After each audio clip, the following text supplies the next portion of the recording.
আমরা এই চ্যালেঞ্জটাকে মেনে নিয়েই অনেক ধরনের স্ক্রুটিনি করে আগে যারা এগুলোর সাথে জড়িত ছিল অথবা প্রোঅ্যাক্টিভ ছিল, ওভার অ্যাক্টিভ ছিল, এদেরকে এই তালিকার মধ্যে এরা কেউ নাই এবং থাকবে না। আমাদের তো নির্দেশনা কি, এটা তো তফসিল ঘোষণা হবে, নির্বাচন কমিশন বিভিন্ন সময় ট্রেনিংয়ে এদেরকে ডাকবে, তখন নির্দেশনা আসবে। আমরা এখন রুটিন অ্যাডমিনিস্ট্রেশন চালাচ্ছি এবং পিসফুল, লফুল এবং পারস্পরিক শ্রদ্ধার সম্পর্কে যাতে মাঠ প্রশাসন ভালো চলে।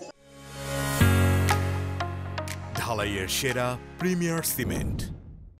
প্রথম কথা হলো, এবার কেউ মানে এতটুকু যদি এদিক ওদিক কারো পক্ষে অথবা কোনো দলের পক্ষে এতটুকু যদি কেউ কোনো মানে আমরা এখন পর্যন্ত জানি যে সেরকম নাই, যদি আমরা এরকম বুঝি তাকে উইথড্র করা হবে এবং প্রচলিত আইনের আওতায় এনে তাদের বিরুদ্ধে প্রশাসনিক ব্যবস্থা নেওয়া হবে। এবং এই দুঃসাহস আমি মাঠ প্রশাসন বলতে যেটা বুঝি, বিভাগীয় কমিশনার, ডেপুটি কমিশনার, উপজেলা নির্বাহী অফিসার, এনারা হলে ইলেকশনের সাথে জড়িত।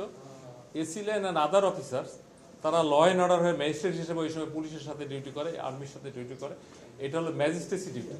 অতএব কোনো জায়গায় এবার আমরা মনে হয় আমাদের প্রধান উপদেষ্টা যেটা বলেছেন, গতকালকেও শক্তভাবে ওনার প্রেস সেক্রেটারি আমি দেখলাম যে ব্রিফ করেছেন যে নির্বাচন নিয়ে কোনো সংশয় নেই এবং এখানে ল অ্যান্ড অর্ডার মেনটেন করতে কোনো দ্বিধাদ্বন্দ্ব নাই।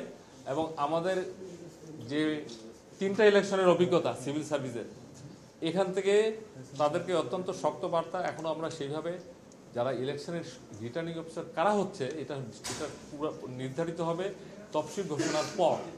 ওই সময় সরাসরি যে নির্দেশনা যাবে এর বাইরে কোনো ডিসি সাহেবরা কাজ করতে পারবে না, করবে না। এবং সকলেই দেশপ্রেমিক মানুষ, সকলেই চাই একটা মডেল, একটা আমরা কি বলবো, গর্ববোধ করি এই ধরনের একটা নির্বাচন হোক।